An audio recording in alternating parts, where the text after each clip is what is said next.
sera focalisé sur l'orgueil. Amen. Donc on parle, le préjugé est un esprit qui t'empêche aussi de vivre la délivrance. L'esprit de suffisance. Amen. L'esprit de mensonge. L'esprit de manque d'humilité. Amen. L'esprit de manque de la patience. Amen. Je citais ce que Dieu m'a donné.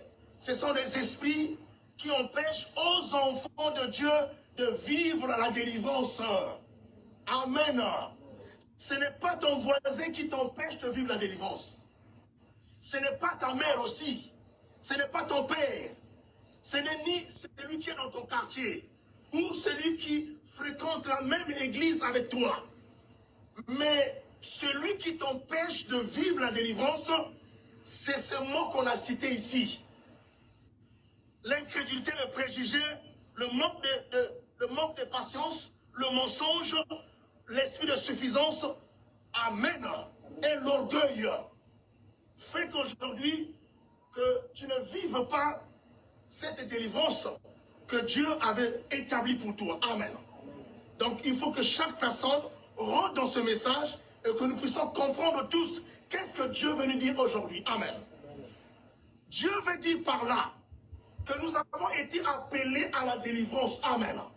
Pourquoi la délivrance? Dieu n'est pas ignorant des situations qui se passent dans nos familles. Amen. Moi, tous les jours quand je lis la Bible, je n'ai jamais lu quelque part où Dieu a dit, où Dieu a maudit quelqu'un. Non. Il a dit des bonnes choses pour tout un chacun. Dans ce que nous vivons, qu'on ne dise pas que non, c'est la volonté de Dieu. Non. Amen. Ce n'est pas la volonté de Dieu. La volonté de Dieu est que tu sois dans les conditions les meilleures. Amen. Donc les églises ne seraient pas des lieux où les pauvres vont se rencontrer, où les démunis, où les personnes les plus souffrantes. Mais l'église, c'est un lieu où nous venons pour adorer Dieu. Amen. On adore Dieu parce qu'il fait des grandes choses. On adore Dieu parce qu'il accomplit des choses inédites. Amen. Alléluia. Amen.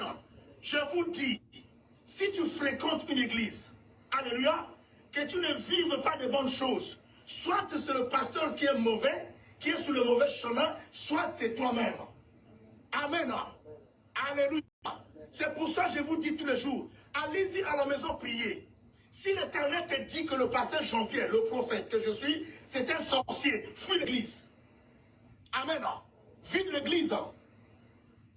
Et s'il te dit que c'est un franc-maçon, quitte l'église. Alléluia. Parce que je ne pourrai jamais contribuer à ton malheur. Alléluia. Mais ma contribution est une contribution positive. Parce que la parole a pour mission de donner la vie, non la mort. Amen. Donc je vais contribuer dans ta vie, dans la dispensation que je suis tenté de faire, que Dieu m'a donnée. Quand je dispense son oracle, c'est la vie que Dieu est tenté de te procurer. Dis Amen. Donc Dieu n'a pas aimé que tu sois dans la condition où tu es. Est-ce que tu me comprends? Allez-y à la maison, réfléchissez encore. Essayez de voir votre marche. Alléluia. Personne n'est parfait, même moi qui vous prêche. Tous les jours, je fais un travail. Amen. Je fais un travail. Je disais à une de mes sœurs, évite d'injurer les gens et Dieu va t'élever. Amen. Amen. Il ne faut pas que tu tombes dans le péché tous les jours. Amen. Il y a des messages que Dieu m'a donné. Les gens vont dire, mais le prophète là, qu'est-ce qu'il veut de monter? Je fais des efforts. Alléluia. Parce que chaque personne doit fournir des efforts pour soigner sa marche avec Dieu. Dieu n'est pas pour le mal. S'il y a quelque chose qui t'arrive, il y a un démon, un esprit, un géant. Il y a des gens qui sont derrière la chose. Amen. Alléluia.